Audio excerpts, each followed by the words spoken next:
परिचय। छात्रों, आज हम पारितंत्र के विषय में सीखेंगे। कोई बता सकता है कि पारितंत्र क्या है? हाँ सर, एक निकाय जिसमें जैव घटक तथा अजैव घटक एक इकाई के रूप में सम्मिलित रूप से क्रिया करते हैं। बहुत अच्छे। जैव घटकों से तुम्हारा क्या आशय है? सर, इसमें सभी सजीव चीजें आती हैं। और अजैव घटक क्या होते हैं? इसमें सभी निर्जीव चीजें जैसे कि सूर्य का प्रकाश सम्मिलित है, जो सजीवों की वृद्धि में सहायक है। बहुत अच्छे। इस पाठ में हम पारितंत्र की क्रियाविधि के बारे में सीखेंगे। तो आओ शुरू करें।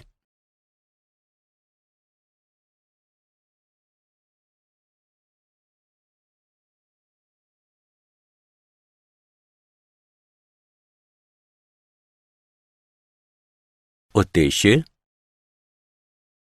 इस पाठ के अंत में आप निम्न करने में सक्षम हो जाएंगे: पारितंत्र की संरचना एवं प्रकार्य का वर्णन करना, पारिस्थितिक पिरामिड का वर्णन करना, पारिस्थितिक अनुक्रम की व्याख्या करना, पादपों के अनुक्रम का वर्णन करना, पोषक चक्र की व्याख्या करना और पारितंत्र सेवाओं के विषय में जानना। पारितंत्र संरचना एवं क्रियाशीलता। पारितंत्र में किसी क्षेत्र के समस्त जैव व अजैव घटक तथा उनकी अन्योन्य क्रियाएं सम्मिलित होती हैं। प्रत्येक पारितंत्र में जीवों का विन्यास एक या अधिक परतें या स्तर बनाता है। प्रत्येक में विशिष्ट प्रकार की प्रजातियों की समष्टियां होती हैं, जो स्तर विन्यास कहलाता है। स्तर विन्यास जल के बड़े निकायों जैसे कि झीलों एवं महासागरों में भी पाया जाता है। इनमें स्तरों का विभेदन प्रकाश की प्रवेश्यता, तापक्रम, घुली ऑक्सीजन की मात्रा इत्यादि के द्वारा होता है। किसी पारितंत्र के मुख्य प्रकार्य निम्न हैं: उत्पादकता, अपघटन, ऊर्जा प्रवाह, पोषण चक्र।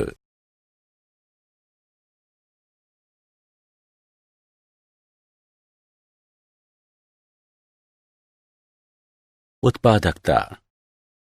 प्राथमिक उत्पादकता वह दर है जिस पर ऊर्जा को प्रकाश संश्लेषक तथा रसायन संश्लेषी स्वपोषियों द्वारा कार्बनिक पदार्थों में परिवर्तित किया जाता है। इसे भार प्रति ग्राम वर्ग या ऊर्जा किलो कैलोरी प्रति मीटर वर्ग के रूप में व्यक्त किया जाता है। जैव मात्रा के उत्पादन की दर उत्पादकता कहलाती है। इसे प्रति ग्राम वर्ग प्रति वर्ष के रूप में परिभाषित किया जाता है। उत्पादकता को सकल प्राथमिक उत्पादकता यानी जीपीपी तथा नेट प्राथमिक उत्पादकता यानी एनपीपी में विभाजित किया जा सकता है। किसी क्षेत्र या निकाय में उत्पादकता की कुल मात्रा सकल प्राथमिक उत्पादकता कहलाती है। कार्बनिक पदार्थ की एक निश्चित मात्रा का उपयोग उत्पादकों के जीवन हेतु श्वसन आदि में उपयोग कर लिया जाता है और अवशेष बचने वाली मात्रा नेट प्राथमिक उत्पादकता यानी एनपीपी कहलाती है। उदाहरण के लिए, पादप द्वारा उत्पादित जीपीपी की एक निश्चित मात्रा इसके अपने श्वसन हेतु उपयोग कर ली जाती है। एनपीपी बराबर जीपीपी माइनस श्वसन में क्षति हुई ऊर्जा। प्रति इकाई समय तथा क्षेत्रफल पर पोषितों की जैव मात्रा में बढ़ोतरी की दर द्वितीयक उत्पादकता कहलाती है। प्राथमिक उत्पादकता पोषक तत्वों तथा विविधा पर्यावरणीय कारकों पर निर्भर होती है।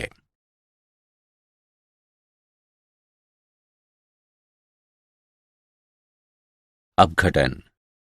अपघटन वह प्रक्रिया है जिसमें जटिल कार्बनिक पदार्थ सरल कार्बनिक पदार्थों में और अंततः अकार्बनिक यौगिकों के रूप में खंडित किए जाते हैं।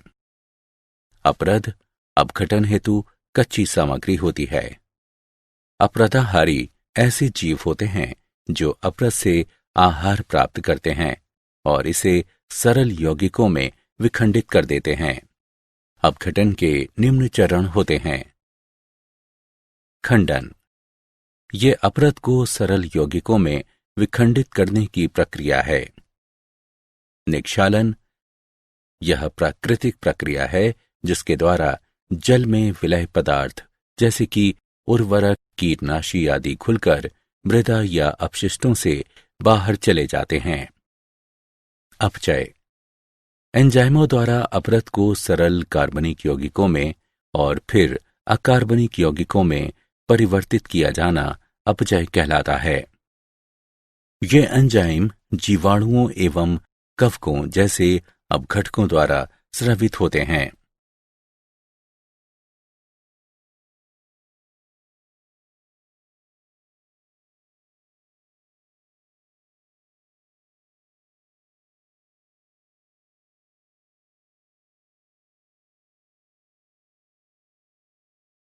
अपघटन के चरण। ह्यूमिफिकेशन, ह्यूमस बनने की प्रक्रिया ह्यूमिफिकेशन कहलाती है। मृत तथा सड़ते जैव पदार्थ को ह्यूमस में विखंडित करने वाले जीवाणुओं से अन्योन्य क्रिया द्वारा मृदा में ह्यूमस बनता है। निर्मित होने वाला ह्यूमस अपघटन की दर को कम कर देता है। खनिजीकरण, ये वह प्रक्रिया है जिसमें कुछ सूक्ष्म जीवों द्वारा ह्यूमस का पुनः खंडन किया जाता है और अकार्बनिक पोषक तत्व मुक्त किए जाते हैं। ऊर्जा प्रवाह, उत्पादक सामान्यतः पर्णहरित धारक स्वपोषित जीव होते हैं जो सूर्य के प्रकाश की सहायता से प्रकाश संश्लेषण क्रिया के द्वारा अकार्बनिक कच्ची सामग्रियों से कार्बनिक यौगिक बनाते हैं। हरित पादप पारितंत्र में उत्पादक माने जाते हैं। उपभोक्ता ऐसे जीव होते हैं जो अन्य सजीवों से पोषक तत्व या भोजन प्राप्त करते हैं। ये परपोषित होते हैं। चित्र में प्रदर्शित समस्त जंतु उपभोक्ताओं की श्रेणी में आते हैं। उपभोक्ता दो प्रकार के होते हैं, शाकाहारी और मांसभक्षी।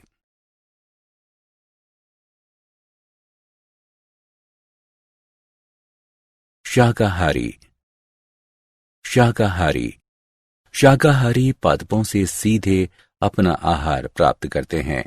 ये प्राथमिक उपभोक्ता भी कहलाते हैं। उदाहरण के लिए शलभ, हिरन इत्यादि स्थलीय पारितंत्र के कुछ शाकाहारी हैं। प्रोटोजोआ, मृदु कवची, क्रस्टेशियन इत्यादि कुछ जलीय पारितंत्र के शाकाहारी हैं।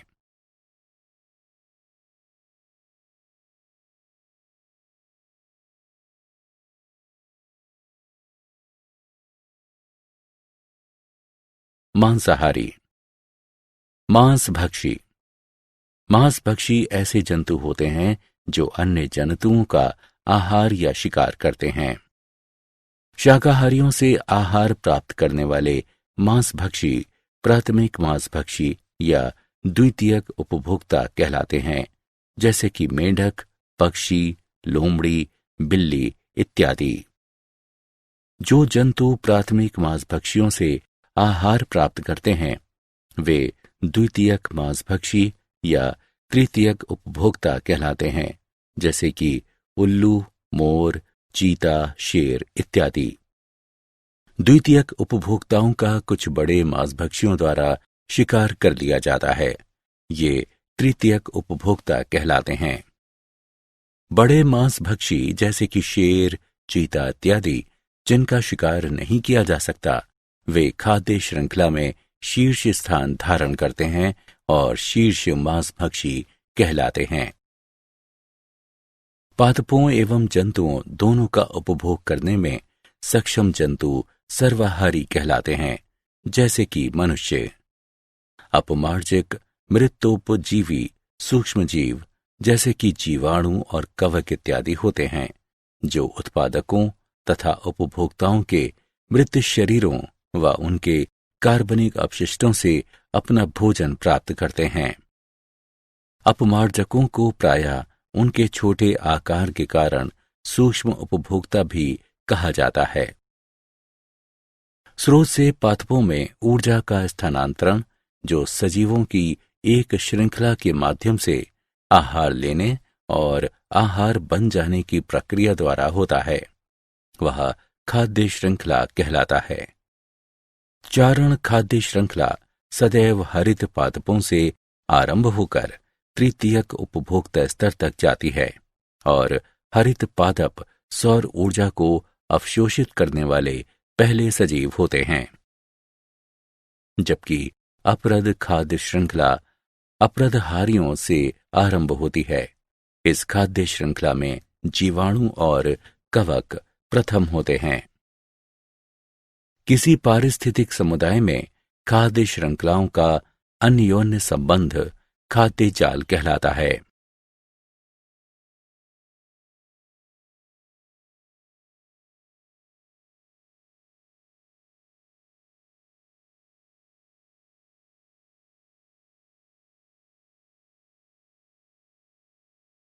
ऊर्जा प्रवाह।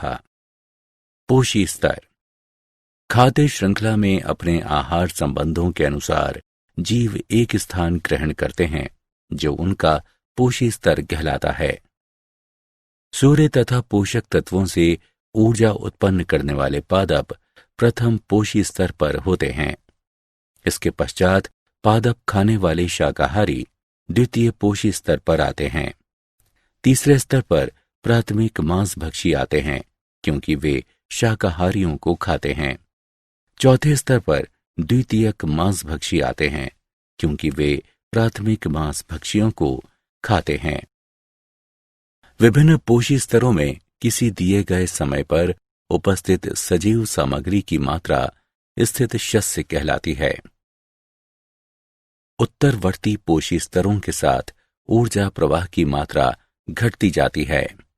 उत्पादक सूर्य की ऊर्जा का केवल एक छोटा सा अंश आबद्ध करते हैं और शेष अप्रयुक्त ऊर्जा प्रायः ऊष्मा के रूप में विसरित हो जाती है।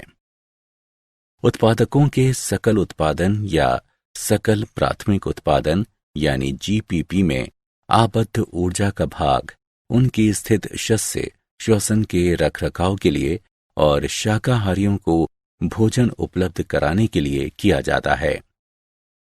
अप्रयुक्त नेट प्राथमिक उत्पादन एनपीपी अंततः अपरद में परिवर्तित हो जाता है, जो अपमार्जकों के लिए ऊर्जा स्रोत का कार्य करता है।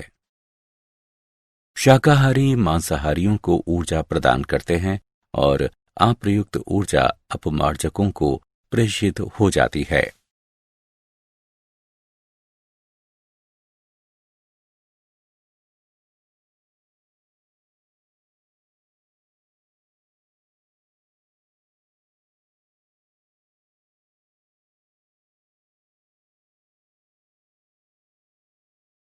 पारिस्थितिक पिरामिड सूची स्तंभ। पोषी संरचना को पारिस्थितिक पिरामिड के रूप में ग्राफीय तरीके से दिखाया जा सकता है। 3 प्रकार के पारिस्थितिक पिरामिड होते हैं। ये निम्न हैं: संख्या का पिरामिड, जैव मात्रा का पिरामिड और ऊर्जा का पिरामिड। संख्या का पिरामिड ये क्रमिक पोषी स्तरों पर संख्याओं के क्रम में उत्पादकों, शाकाहारियों और मांसभक्षियों के बीच संबंध प्रदर्शित करते हैं। निम्नतर से उच्चतर पोषी स्तरों तक जीवों की संख्या में क्रमिक घटोत्तरी होती जाती है। पारिस्थितिक पिरामिड सूची स्तंभ। पोषी संरचना को पारिस्थितिक पिरामिड के रूप में ग्राफीय तरीके से दिखाया जा सकता है। 3 प्रकार के पारिस्थितिक पिरामिड होते हैं। ये निम्न हैं: जैव मात्रा का पिरामिड। जैव मात्रा का पिरामिड ये प्रत्येक पोषी स्तर पर जैव मात्रा की सापेक्षिक मात्राएं दर्शाने वाला ग्राफीय निरूपण होता है। इसमें सजीवों को प्रत्येक आहार स्तर से एकत्रित किया, सुखाया जाता है और फिर भरमापन किया जाता है। ये शुष्क भार सजीवों में कार्बनिक पदार्थों की मात्रा दर्शाता है। जलीय पारितंत्र में जैव मात्रा का प्रामिड उल्टी आकृति वाला होता है, क्योंकि ये उच्चतर पोषी स्तर की ओर जैव मात्रा में तीव्र गिरावट प्रकट करता है।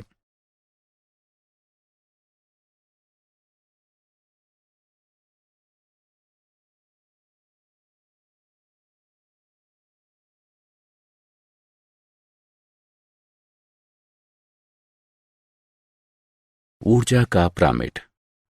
ऊर्जा का प्रामिड। ऊर्जा प्रामिड कभी उल्टे नहीं होते। ये प्रामिड एक पोषी स्तर से ऊपर के पोषी स्तर में ऊर्जा का स्थानांतरण दर्शाते हैं और स्पष्ट रूप से इंगित करते हैं कि उच्चतर पोषी स्तरों के लिए उपलब्ध ऊर्जा की मात्रा निम्नतर स्तरों के लिए उपलब्ध ऊर्जा से उल्लेखनीय रूप से कम होती है।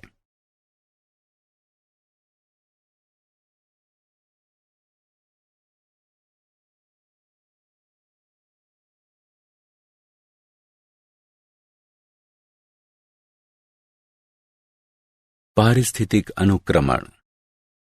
किसी पारितंत्र में किसी बाहुल्य प्रकार की स्पीशीज या समुदाय का अन्य द्वारा क्रमिक प्रतिस्थापन, जिसके फलस्वरूप एक स्थायी चरम समुदाय विकसित हो जाता है, पारिस्थितिक अनुक्रमण कहलाता है।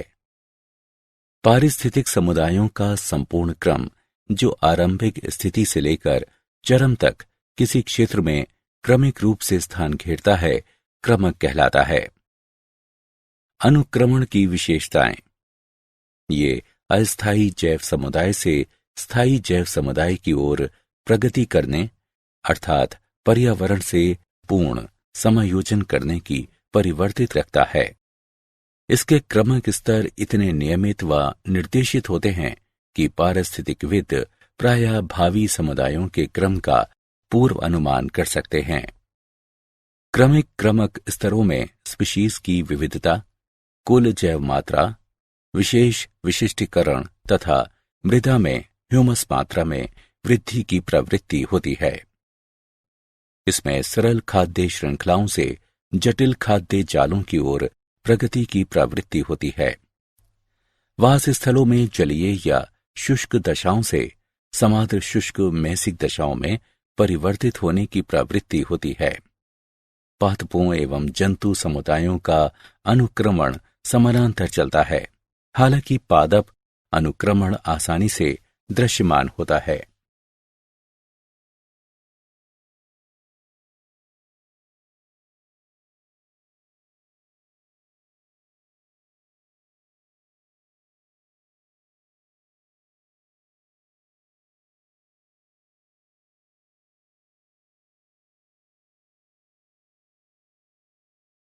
पारिस्थितिक अनुक्रमण। अनुक्रमण के प्रकार। अनुक्रमण दो प्रकार के होते हैं: प्राथमिक अनुक्रमण, द्वितीयक अनुक्रमण। प्राथमिक अनुक्रमण ये ऐसा जैव अनुक्रमण है जो नग्न चट्टानों, लावा निक्षेप, रेत के टिब्बों, समुद्र से निकले नए द्वीपों या नवविकसित झील या तालाब आदि जैसे उपस्तर में विकसित होता है। ऐसा उपस्तर प्रथम जीवन या प्रोगामी समुदाय के प्रति विरोधी होता है। ऐसी परिस्थितियों में केवल कुछ सरल तथा कठोर जीव ही जीवित रह पाते हैं। प्राथमिक अनुक्रमण के अनुक्रमण स्तरों का क्रम प्राथमिक क्रमक कहलाता है। हिमनदीय निवर्तन के पश्चात प्राथमिक अनुक्रमण होता है। हिमनदीय निवर्तन के पश्चात नग्न चट्टानें पीछे बची रह जाती हैं। समय के साथ इन चट्टानों पर मॉस और लाइकेन पनपने लगते हैं। जब ये मृत हो जाते हैं तो इनके कार्बनिक पदार्थ अपरदित चट्टान कणों से मिश्रित होकर सरल मृदा बनाते हैं। मृदा बनने के साथ घास और छोटे शाकीय पादप उगने शुरू हो जाते हैं। गहराई में मृदा अधिक जल धारण करती है। क्रमिक रूप से वृक्ष विकसित होते हैं, जिससे परिपक्व मृदाओं पर चरम समुदाय का विकास होता है।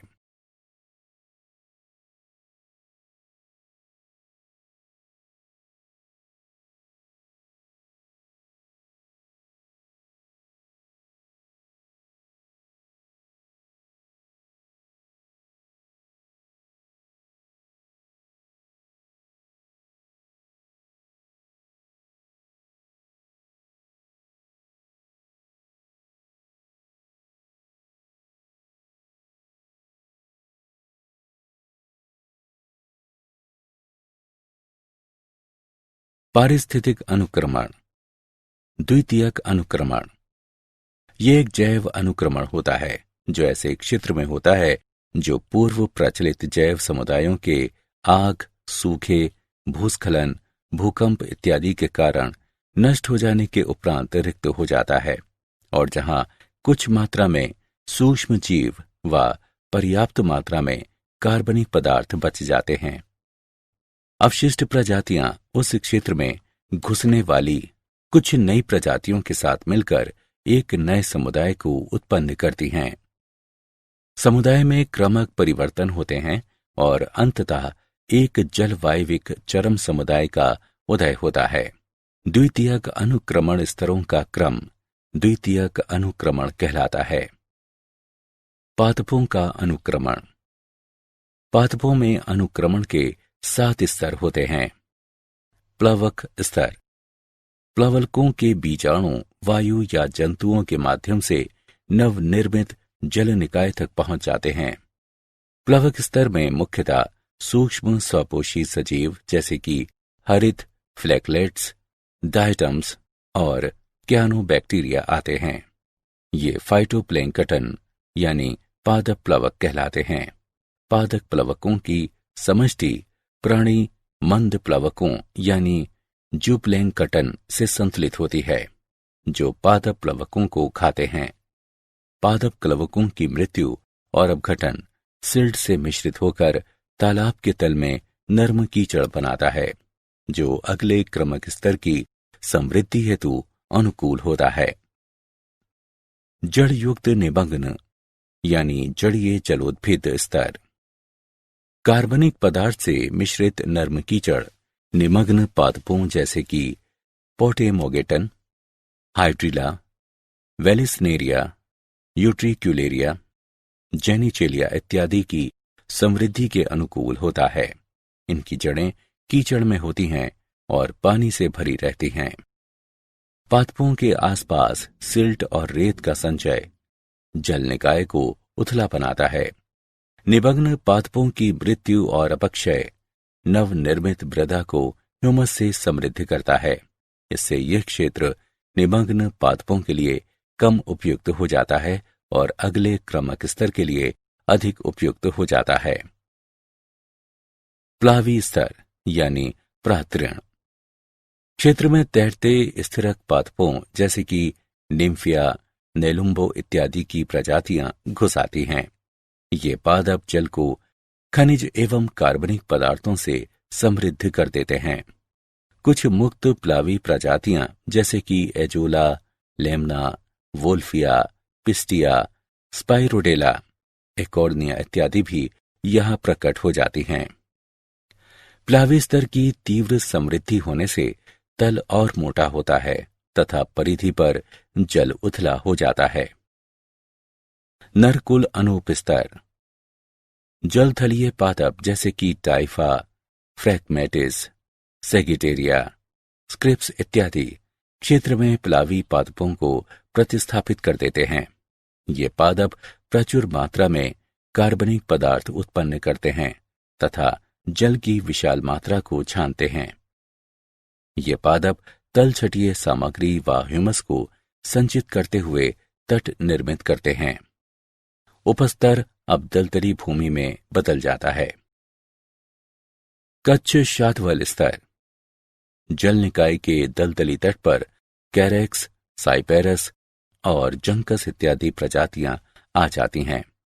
कुछ घास जैसे कि थेमेडा, डाइकेंथियम और कुछ शाख जैसे कि काल्था, कैंपनूला, पॉलीगोनम इत्यादि भी क्षेत्र को घेर लेती हैं। ये पादप इस क्षेत्र को और अधिक ह्यूमस समृद्ध बना देते हैं। काष्ठ भूमि स्तर। इस स्तर में इस क्षेत्र में कुछ झाड़ीनुमा पादप आ जाते हैं जो तेज धूप तथा जलमग्नता दशाओं को सहन कर सकते हैं। उदाहरण के लिए सेफेलेंथस ये छाया उत्पन्न करते हैं और तीव्र वाष्पोत्सर्जन द्वारा मृदा को शुष्क बनाते हैं। धूप तथा जलमग्नता सहन कर सकने वाले कुछ वृक्ष जैसे कि पापुलस, एलनस इत्यादि भी क्षेत्र में आ जाते हैं। ये पादप वाष्पोत्सर्जन करते हुए जलस्तर को और गिराते हैं तथा अधिक मृदा निर्माण करते हैं। चरम वन पूर्व अध्यासी विलुप्त हो जाते हैं और उनका स्थान अधिक छाया सहनशील और समोद्भिदीय प्रजातियां ले लेती हैं। इस प्रकार कभी गहरे जल के अंतर्गत रहा क्षेत्र अंततः एक वन में रूपांतरित हो जाता है। ये ध्यान रखना चाहिए कि चरम समुदाय की प्रकृति जलवायु पर निर्भर होती है। वन समुदाय तभी विकसित होता है जब जलवायु अधिक नम हो। शुष्क जलवायु में चरम समुदाय घास भूमि या किसी अन्य जीरक समुदाय में बदल जाता है। पोषक चक्रण सजीवों में तथा सजीवों व उनके भौतिक पर्यावरण के बीच पोषकों या तत्वों का संतत विनिमय जैव भू रासायनिक या पोषक चक्र कहलाता है। पोषक चक्र के प्रकार गैसीय और अवसादी। गैसीय पोषक चक्र के स्रोत वायुमंडल में उपस्थित हैं। कार्बन, नाइट्रोजन चक्र आदि गैसीय पोषक चक्र के उदाहरण हैं। अवसादी पोषक चक्र के स्रोत भूपटि में उपस्थित हैं। फास्फोरस, पोटेशियम चक्र आदि अवसादी पोषक चक्र के उदाहरण हैं।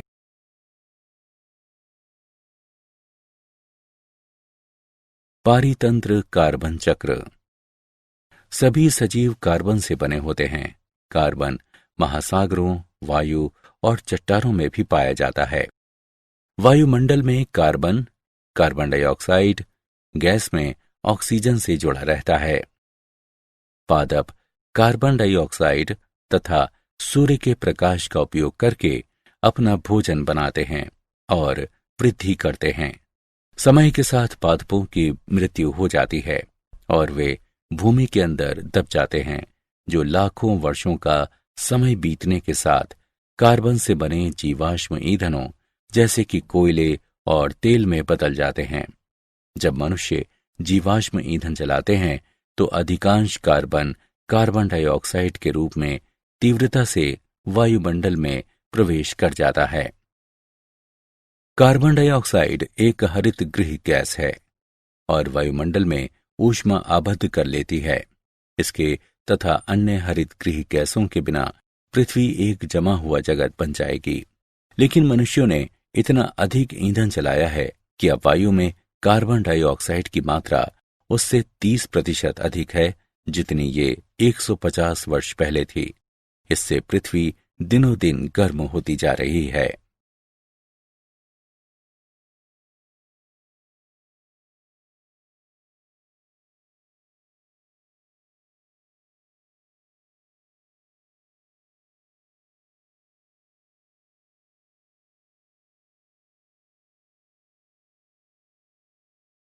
पारितंत्र फास्फोरस चक्र। फास्फोरस चक्र एक अवसादी चक्र है। वायुमंडल फास्फोरस का भंडार नहीं है। न ही सूक्ष्म जीव फास्फोरस को नाइट्रोजन की तरह स्थिर करते हैं। जैवमंडल में फास्फोरस का लगभग समस्त भाग पादपों की जड़ों द्वारा मृदा से अवशोषित किए जाने के माध्यम से पहुंचता है। जब फास्फोरस खनिजों से युक्त चट्टानों का अपक्षय होता है तो मुख्यतः Ca5PO4 3OH घुल जाते हैं और सजीवों के उपयोग हेतु अकार्बनिक फास्फोरस का अपेक्षाकृत छोटा भंडार उपलब्ध हो जाता है। अधिकांश मृदाओं में पादपों द्वारा अवशोषित किए जाने वाले फास्फोरस का बड़ा भाग उन कार्बनिक अणुओं से आता है जिनका अपघटन होने से पादपों हेतु उपलब्ध अकार्बनिक रूपों में फास्फोरस मुक्त होता है। कार्बनिक आबद्ध पोषक तत्वों का पादप उपलब्ध रूपों में निर्मोचन खनिजीकरण कहलाता है। फास्फोरस का उपयोग सजीवों द्वारा ऊर्जा स्थानांतरण में न्यूक्लियिक अम्लों के एक घटक के रूप में तथा जैविक झिल्लियों के संरचनात्मक तत्व के रूप में किया जाता है।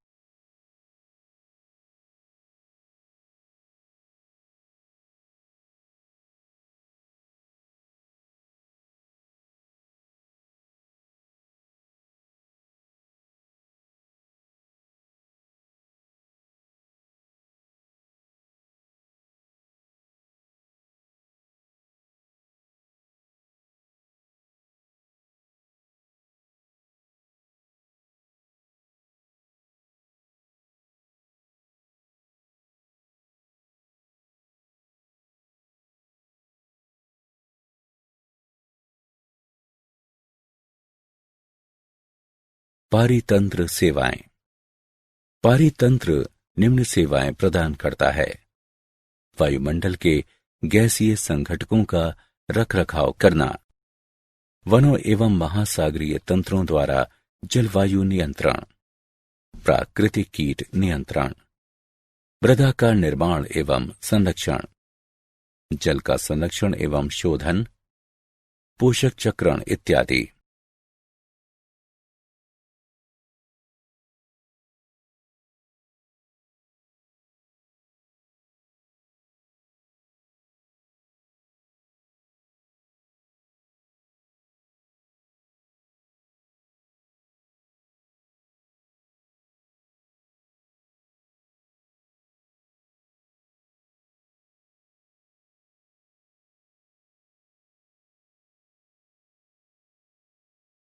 क्या आप जानते हैं 1935 में आर्थर ट्रांसले नामक अंग्रेज पारिस्थितिकविद ने पारितंत्र शब्द प्रस्तुत किया। कुछ पोषक तत्वों तथा धूप का प्रबंध करके उष्ण कटिबंधीय फलों वाले पौधों को घरों के अंदर उगाया जाना संभव है। पूरी पृथ्वी पर निर्वनीकरण जलवायु परिवर्तन का सबसे बड़ा कारण है।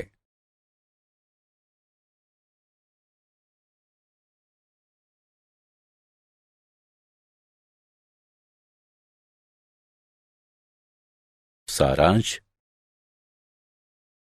आइए हमने जो कुछ सीखा है उसे संक्षेप में दोहराएं। पारितंत्र में किसी क्षेत्र के समस्त जैव व अजैव घटक तथा उनकी अन्योन्य क्रियाएं सम्मिलित होती हैं। जैव मात्रा के उत्पादन की दर उत्पादकता कहलाती है। कार्बनिक पदार्थ की एक निश्चित मात्रा का उपयोग उत्पादकों के जीवन हेतु श्वसन आदि में उपयोग कर लिया जाता है और अवशेष बचने वाली मात्रा नेट प्राथमिक उत्पादकता कहलाती है।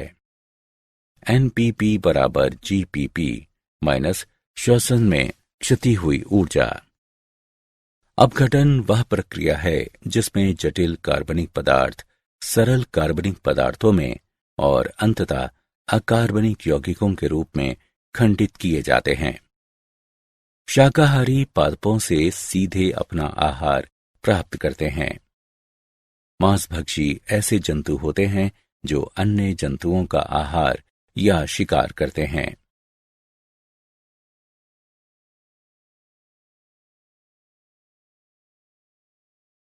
पादपों एवं जंतुओं दोनों का उपभोग करने में सक्षम जंतु सर्वाहारी कहलाते हैं, जैसे कि मनुष्य। स्रोत से पादपों में ऊर्जा का स्थानांतरण जो सजीवों की एक श्रृंखला के माध्यम से आहार लेने और आहार बन जाने की प्रक्रिया द्वारा होता है, वह खाद्य श्रृंखला कहलाता है। किसी पारिस्थितिक समुदाय में खाद्य श्रृंखलाओं का अन्योन्य संबंध खाद्य जाल कहलाता है। खाद्य श्रृंखला में अपने आहार संबंधों के अनुसार जीव एक स्थान से ग्रहण करते हैं जो उनका पोषी स्तर कहलाता है। पोषी संरचना को पारिस्थितिक पिरामिड के रूप में ग्राफीय तरीके से दिखाया जा सकता है। किसी पारितंत्र में किसी बाहुल्य प्रकार की स्पीशीज या समुदाय का अन्य द्वारा क्रमिक प्रतिस्थापन, जिसके फलस्वरूप एक स्थायी चरम समुदाय विकसित हो जाता है, पारिस्थितिक अनुक्रमण कहलाता है। पादपों में अनुक्रमण के 7 स्तर होते हैं: प्लवक स्तर, जड़युक्त निमग्न, जड़ीय जलोद्भिद स्तर, प्लावी प्रातरण स्तर, नरकुल अनूप स्तर, कच्छ शातवल स्तर और काष्ठभूमि स्तर। चरम वन कार्बन चक्र में वायुमंडल या जलमंडल भंडार होता है। फास्फोरस चक्र में स्थल मंडल भंडार होता है।